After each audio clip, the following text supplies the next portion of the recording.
আমরা এর আগের এপিসোডে ক্লাস 7-এ 2.3 কোষে কি করেছি 8 অবধি। আজকে আমরা 9 থেকে অঙ্কগুলো শুরু করব।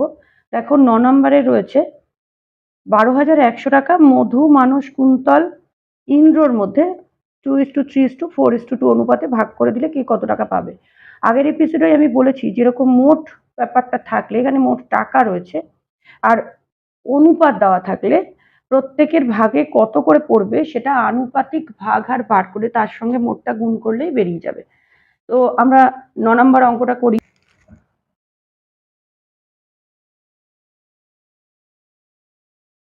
মোট টাকা কত? 12,100 টাকা। মোট লিখলেই হবে। আচ্ছা, অনুপাত কার কার মধ্যে? মধু, মানস, কুন্তল, ইন্দ্র। মধু is to Manas is to Kuntal is to Indra.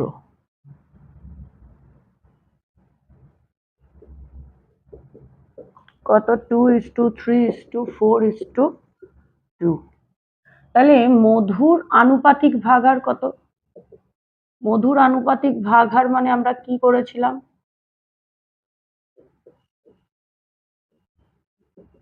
এই চারটে অনুপাতের যোগফল নিচে লিখেছিলাম। কত ভাগ? কত? 5, 6, 7, 8, 9, 10, 11। 11 ভাগ। মোট 11 ভাগের মধ্যে 2 ভাগ হলো মধু প্রথমে আছে, তাহলে মধুর হলো 2 ভাগ। মোট 11 ভাগের মধ্যে 2 ভাগ। মানুষের কত? একইভাবে সিমিলারলি 11 ভাগের মধ্যে 3 ভাগ হলো মানুষ। মানুষ 2 নম্বরে আছে, এখানে 2 নম্বরে 3 আছে। কুন্তল আর ইন্দ্রর কিন্তু দুজনেরই এই কুন্তলের কত? 4 ভাগ আর ইন্দ্রর কিন্তু মধুর মতোই 2 ভাগ। তাহলে কুন্তলের 4/11 আর ইন্দ্রর 2/11। কি বলেছিলাম? মোট সঙ্গে গুণ করলেই হয়ে যাবে। মধু পায় মোট হলো 12,100 গুণ 2/11।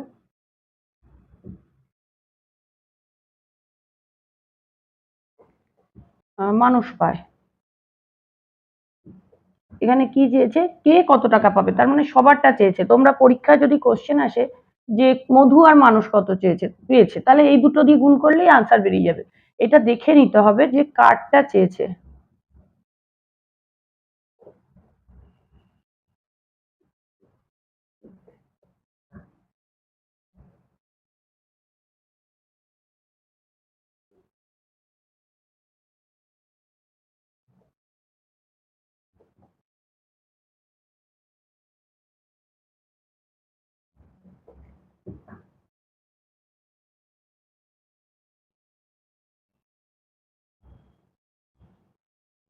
এটা না করলেও হতো। এই মধু যেহেতু এর সমান পায়, ইন্দ্রর সমান পায়, অতএব একই পাবে দুজনে। তাহলে উত্তর হলো কি? এই চারজনে পায়। এবারে 10 নম্বর অঙ্কটায় দেখো, এবিসি ত্রিভুজের 3টে কোণের সমষ্টি 180 ডিগ্রি। এমনি আমরা জানি যে কোনো ত্রিভুজের 3টে কোণের সমষ্টি 180 ডিগ্রি। এবার কোণ বিএসি, এবিসি ও এসিবি এর অনুপাত, মানে 3টে কোণের নাম দিয়েছে, এর অনুপাত 3:5:10। যদি বিএসি এর মান 10 ডিগ্রি কম এবং এবিসি এর মান 10 ডিগ্রি বেশি হয়, কোণ তিনটির অনুপাত কত হবে? দেখো, বেশি কম তো পরের কথা, আগে 3টে কোণের মান বের করতে হবে। তাহলে 3টে কোণের মান আমরা সেই আনুপাতিক ভাগ হার দিয়ে যেভাবে আমরা বার করি সেভাবে বার করি।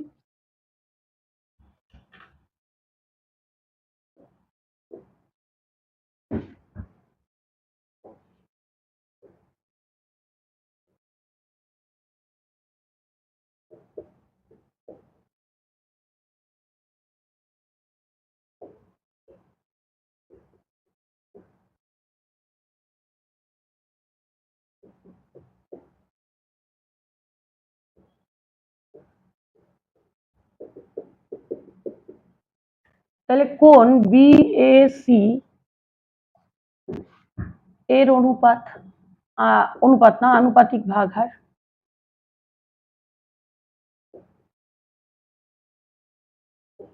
3 বাই, এই যে 3 বাই, তাহলে 3টের যোগফল তার মানে 18। আর কোণ এবিসি এর আনুপাতিক ভাগার কত? 5/18, এই যে মাঝখানে রয়েছে এবিসি। আর কোণ এসিবি এর আনুপাতিক ভাগার কত? 10/18। এবার তিনটে কোণের মান আমরা বার করে ফেলব। কোণ বিএসি সমান মোট 180 ডিগ্রি, এর সঙ্গে বলেছি আনুপাতিক ভাগার গুণ হবে 30 ডিগ্রি। কোণ এবিসি সমান কত?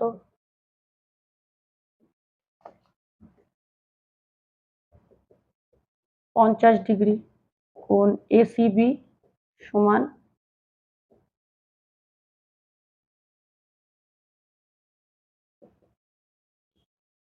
100 ডিগ্রি। এইবার দেখো কি বলেছে, বিএসি এর মান 10 ডিগ্রি যদি কম হতো, তাহলে কোণ বিএসি সমান 10 ডিগ্রি আগে কত ছিল? 30 ডিগ্রি। তার থেকে যদি, আচ্ছা এটা লিখে দিই, কোণ বিএসি এর মান 10 ডিগ্রি কম হলে হয় কত হয়?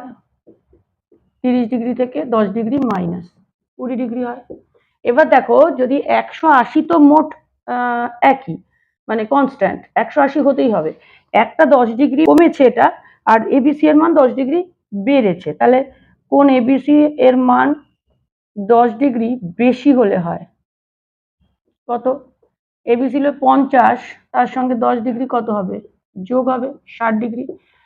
দেখো যদি আমাকে বলতো না যে এত ডিগ্রি কম হয়েছে, তাহলে এইটা যদি না বলতো তাহলে কিন্তু আমাকে ওই কোনো না কোনোটার সঙ্গে 10 ডিগ্রি যোগ করে নিতে হতো।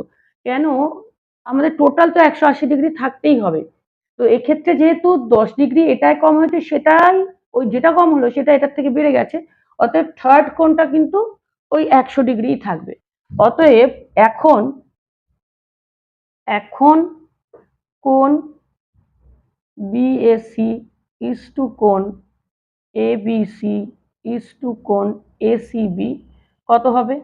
এটা 20 ডিগ্রি হয়ে গেছে, এটা 60 ডিগ্রি হয়ে গেছে, আর এটা 100 ডিগ্রি থাকবে। দেখো আমি কোনো ডিগ্রি দিইনি, কারণ অনুপাতের কোনো একক হয় না, তাই আমি দিইনি। এখানে 10 দিয়ে ভাগ করলে মানে শূন্যগুলো কেটে যায়, তার মানে থাকবে 2:6:10। এটাকে আবার 2 দিয়ে ভাগ করলে 1:3:5। তিনটেকেই 2 দিয়ে ভাগ করছি বা কাটাকুটি করছি বলা যায়। তো এটাই হলো আনসার। এবারে 11 নম্বর অঙ্কটা দেখো একটু অন্যরকম। এখানে হিন্টস দিয়ে দিয়েছে, তাও আমি বুঝিয়ে দিই। 9,000 টাকা 3 বন্ধুর মধ্যে এমনভাবে ভাগ করে দিই যেন প্রথম বন্ধু যা পায় দ্বিতীয় বন্ধু তার দ্বিগুণ পায়, এবং তৃতীয় বন্ধু প্রথম 2 বন্ধুর প্রাপ্য মোট টাকার অর্ধেক পায়। কে কত টাকা পায়? প্রথমে যদি আমরা অনুপাত না বার করি, তাহলে মোট টাকাটা ভাগ করতে পারবো না, আগেরগুলোর মতো যেগুলো আমরা আনুপাতিক ভাগার দিয়ে গুণ করে পাচ্ছিলাম। আনুপাতিক ভাগার গুণ করতে গেলে অনুপাত লাগবে।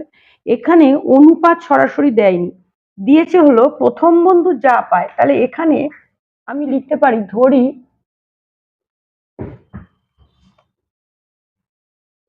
প্রথম বন্ধু যদি 1 টাকা পায়, তবে দ্বিতীয় বন্ধু কি পাবে? দেখো এখানে লিখেছে প্রথম বন্ধু দ্বিতীয় বন্ধুর দ্বিগুণ পায়, মানে 1 কে 2 দিয়ে গুণ, দ্বিগুণ মানে 2 দিয়ে গুণ, 2 টাকা পায়। আর তৃতীয় বন্ধু কি পায়? তৃতীয় বন্ধু পায় প্রথম বন্ধু আর দ্বিতীয় বন্ধুর প্রাপ্য মোট টাকা, তার মানে 1 + 2, প্রথম বন্ধুর টাকা 1, দ্বিতীয় বন্ধুর টাকা 2, এই দুটোর মোট মানে যোগ, তার অর্ধেক। অর্ধেক মানে 2 দিয়ে ভাগ, মানে 2 আর 1 3, 3-এর 2 টাকা পায়। এইবার দেখো আমাদের তিনজনের অনুপাত কত হয়। সুতরাং প্রথম বন্ধু ইজ টু দ্বিতীয় বন্ধু ইজ টু তৃতীয় বন্ধু কত পায়? 1:2:3/2।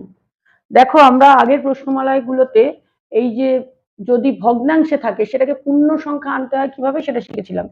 এখানে যদি আমরা 2 ভাগ আছে, এই প্রত্যেকটাকে যদি আমি এটাকে 2 দিয়ে গুণ করি 2 2 কেটে গিয়ে পূর্ণ সংখ্যা আসে, কিন্তু অনুপাতের একটা অংশকে আমরা 2 দিয়ে গুণ করলাম, বাকিগুলোকে করলাম না, তা করলে তো অনুপাত চেঞ্জ হয়ে যাবে। সেই জন্য প্রত্যেকটাকে আমরা 2 দিয়ে গুণ করব। 1 কে 2 দিয়ে গুণ ইজ টু, 2 কে 2 দিয়ে গুণ ইজ টু, 3 এর 2 কেও 2 দিয়ে গুণ। এখানে লিখবো কি 2 দ্বারা গুণ করে পাই। তাহলে কত হবে? এই 2 2 কেটে যাবে, 2 1 কে 2 ইজ টু 2 2 4 ইজ টু 3। দেখো পূর্ণ সংখ্যায় চলে আসলো। এইবার সেই আগের মতোই অঙ্ক। তাহলে প্রথম বন্ধুর আনুপাতিক ভাগ আর কত?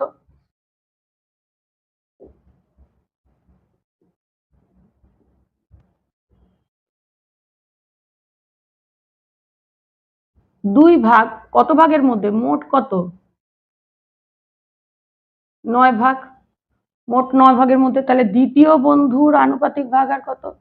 4/9। এই যে দ্বিতীয় বন্ধুর অনুপাত 4 ছিল, তাহলে তৃতীয় বন্ধুর আনুপাতিক ভাগ আর কত? 3/9। এবার কি করব? আমরা সেই মোট টাকার সঙ্গে গুণ করছিলাম। মোট টাকা কত? 9,000 টাকা।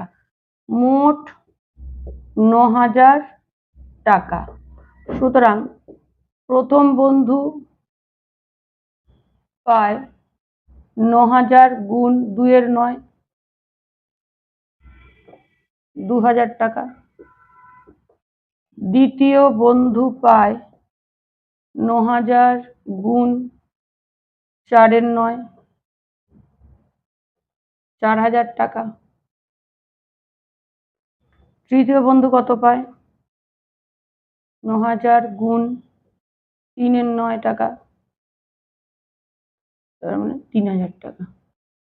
এই 3 বন্ধুর প্রাপ্য টাকা বেরিয়ে গেল। এটাই উত্তর। দেখো এবার 12 অঙ্কটা দেখো। গ্রামের রাস্তা তৈরির জন্য 4 বছর খরচের অনুপাত দেওয়া রয়েছে 2:4:3:2। ওই 4 বছরে 132 লক্ষ টাকা খরচ হয়। আর বলছে দেখো এখানে কিন্তু সব পরপর প্রথম দ্বিতীয় তৃতীয় এরকম চাইনি। কি চেয়েছে? দ্বিতীয় বছরে কত টাকা খরচ হয়েছে প্রথমে চেয়েছে, তারপরে চেয়েছে প্রথম ও তৃতীয় বছরে মোট কত টাকা খরচ হয়েছে। আমরা আনুপাতিক ভাগহার বার করব কোনগুলোর, তাহলে কারণ আমার দরকার কোনগুলো? প্রথম বছর, দ্বিতীয় বছর আর তৃতীয় বছর। চতুর্থ বছরের কিন্তু কোনো উল্লেখ নেই, এখানে কিছু চাইনি। অতএব শুধু শুধু আমরা চতুর্থ বছরের আনুপাতিক ভাগহার বের করব না, আমরা এই 3 বছরের আনুপাতিক ভাগহার খালি বের করে নেব। তাহলে কি করে করব?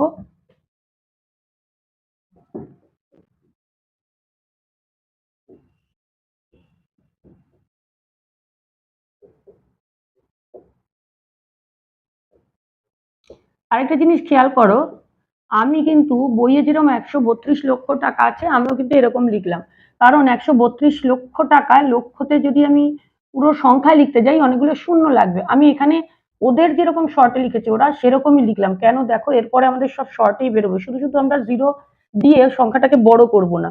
আচ্ছা, অনুপাত কত ছিল? 4 বছরের অনুপাত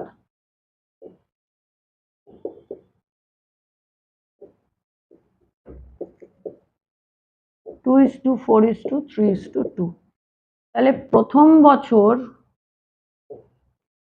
বছরের আনুপাতিক ভাগহার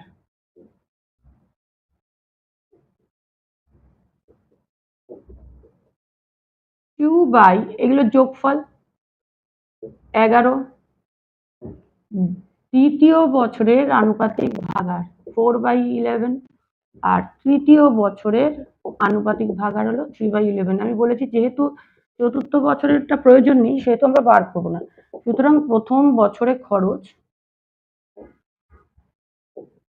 খরচ মোট ছিল 132 লক্ষ টাকা, ইন্টু প্রথম বছর কত? 2/11। এইটা দিয়ে এই এত লক্ষ কথাটা লিখে যেতে হবে, তাহলে 24 লক্ষ টাকা। দেখো উত্তরটা 24 লক্ষতে বেরোলো। আমার তো দরকার নেই শূন্য লেখা, 24 লক্ষ মানেও যা, আর এরকম 24-এর পরে শূন্য দিয়ে লক্ষ লেখাও তাই।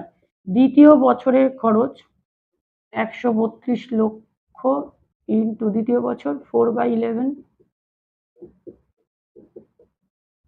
48 লক্ষ টাকা, তাই তো? তৃতীয় বছরে খরচ কত?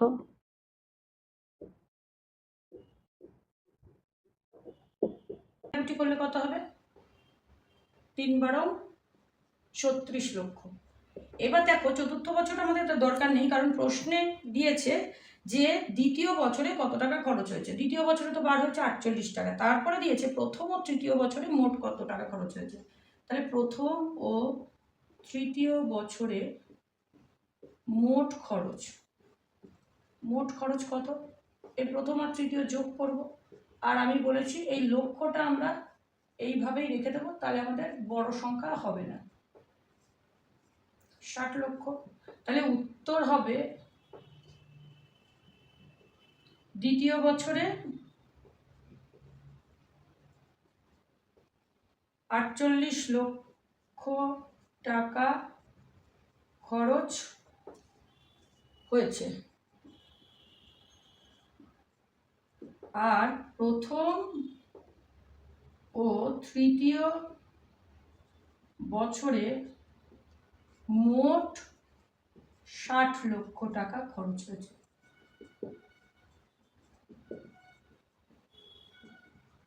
দেখো এবার 13 নম্বর অঙ্কটায় বিনয়বাবু তার অবসর গ্রহণের সময় এককালীন 1,96,150 টাকা পেলেন। তিনি 20,000 টাকা বিদ্যালয়ের গ্রন্থাগারে দান করলেন। তাহলে 20,000 টাকা আগেই দান করা হয়ে গেছে, তার মানে এটা সরিয়ে ফেলতে হবে। বাকি টাকা তিনি স্ত্রী পুত্র কন্যার মধ্যে ভাগ করেছেন, বাকি বের করতে হলে আমরা মাইনাস করি, বিয়োগ করি। অতএব এটা আগে আমাদের বিয়োগ করে ফেলতে হবে। তাহলে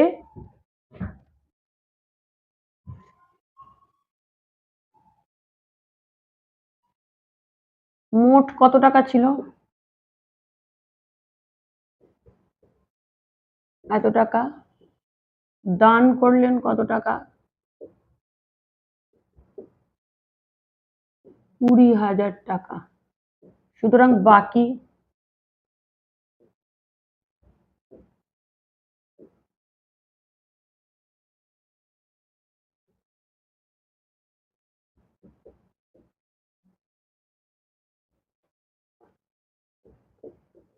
এত টাকা। এবার এই টাকাটা 5:4:4 অনুপাতে ভাগ করলেন, স্ত্রী পুত্র কন্যা। তাহলে আমি শর্টে লিখি স্ত্রী ইস্টু পুত্র ইস্টু কন্যা কত, 5:4:4। তাহলে স্ত্রী এর আনুপাতিক ভাগ আর কত,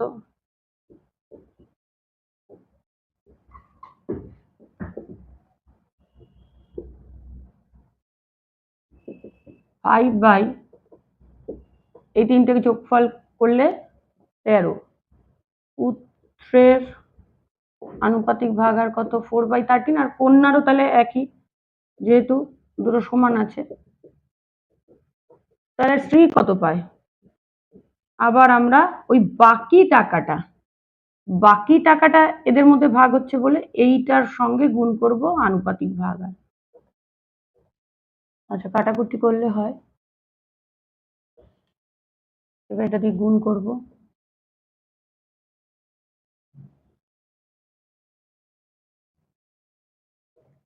এত টাকা।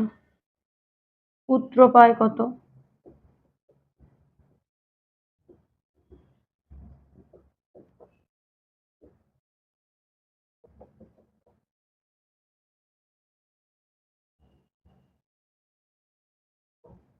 কন্যাও তাহলে কি পায়, সমান পায়। তো তাহলে আমাদের আর দরকার আছে করার, কন্যা পায়, এইটা লিখে দিলেই হয়ে যাবে, যেহেতু এদের আনুপাতিক ভাগ আর সমান, তিনজনে এত টাকা পায়। 14 নম্বর অঙ্কটা দেখো, আমিনুর চাচা তার 35 কাঠা জমিতে 4:3 অনুপাতে বেগুন ও পটল চাষ করেছেন। প্রতি কাঠায় বেগুন থেকে 150 টাকা, প্রতি কাঠায় পটল থেকে 125 টাকা লাভ করলেন। আমিনুর চাচা মোট জমি বেগুন ও পটল চাষ করে লাভের পরিমাণে অনুপাত হিসাব করি। দেখো অনুপাত মানে লাভের অনুপাত হিসাব করার আগে আমাদের বেগুন আর পটল কত কাঠায় আলাদা আলাদা চাষ করেছেন সেটা আমাদের ওই একই নিয়মে বার করতে হবে। 35 কাঠা মোট জমি আর 4:3 অনুপাত হলো বেগুন আর পটলের জমির অনুপাত। তাহলে এখানে লিখবো প্রথমে মোট জমি 35 কাঠা,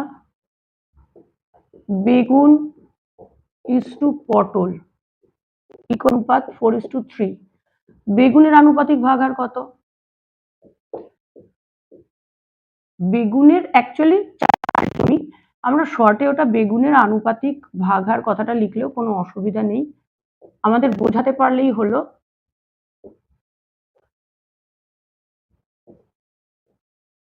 পটলের আনুপাতিক ভাগাড় হলো 3/7। এবার তাহলে কত, বেগুনের জমি কত, এইখানে আমরা লিখবো বেগুনের জমি কত 35 মোট, এর সঙ্গে আমরা গুণ করব এর আনুপাতিক ভাগাড় 20 কাঠা।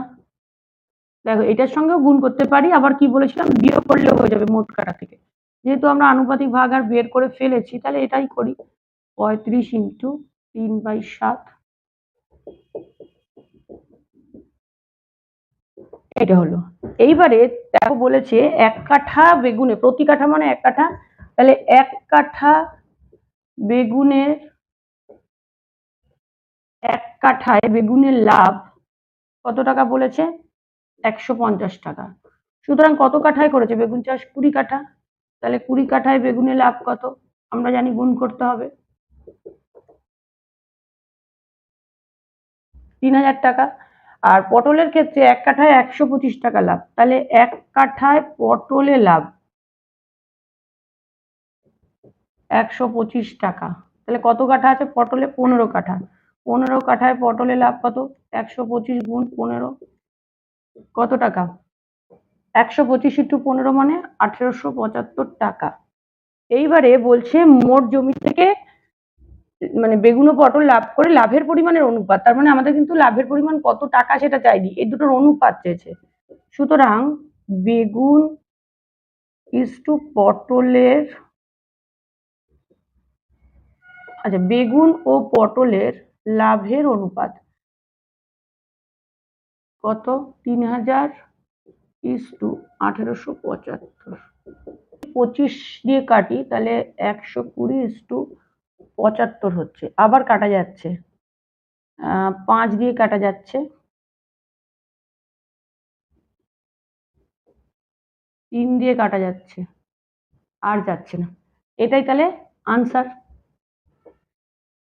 আজকে আমরা এই পর্যন্তই করলাম এই প্রশ্নমালার, এর পরের দিন আবার নতুন এপিসোড নিয়ে চলে আসবো।